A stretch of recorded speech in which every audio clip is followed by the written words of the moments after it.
Madam President, I think we've heard enough on this issue. The facts have been aired. Both sides have shared their opinions, and I move that we go into executive session as per the original agenda.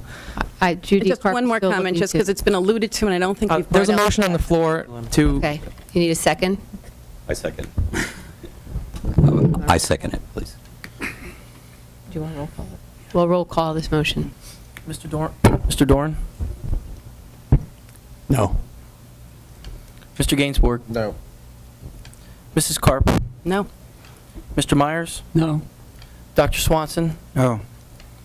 Mr. Tleer? Yes. Mr. Wolf? Yes. Mr. Bartolino? No. Mrs. Mitchell? No. Motion fails. Judy Karp has something to say? I just had one clarification. I think it's worthwhile at this point, because we've been alluding to the decision made in April, and I don't think we've really set out the facts for the benefit of the public at this point. And I think it would be worthwhile to do that, just to review it, that it was a unanimous vote on our part to support this contract in conjunction with Mr. Nemeth's retirement for good reason. And it was a win-win. There was no question about it. We had legal counsel review it. It was approved legally.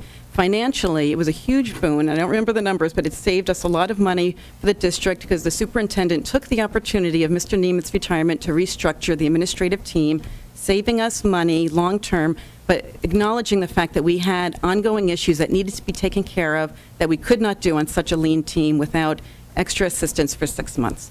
So I think that needs to be said for the public, for the record, to know what really happened at that time. It was a savings of money, it was work that needed to get done, and we did it in a legal fashion, according to our own counsel. Anyone else? Yes. Mel? Yeah, I'm almost going to say the same thing.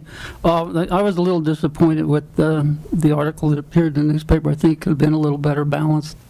Actually, what did happen, follow up on what Judy said, is Bob is now making about $40,000 less than Mr. Nemeth. That was the savings there. We didn't backfill Bob's position. That was a savings of $100,000 or so there. So we have a savings of $140,000 there, and even if you subtract the $75,000 for Mr. Nemeth's assistance, we're still well ahead of the game. And I wish that would have been conveyed to the public, but it doesn't sell newspapers. Thank you, Mel. Anyone else?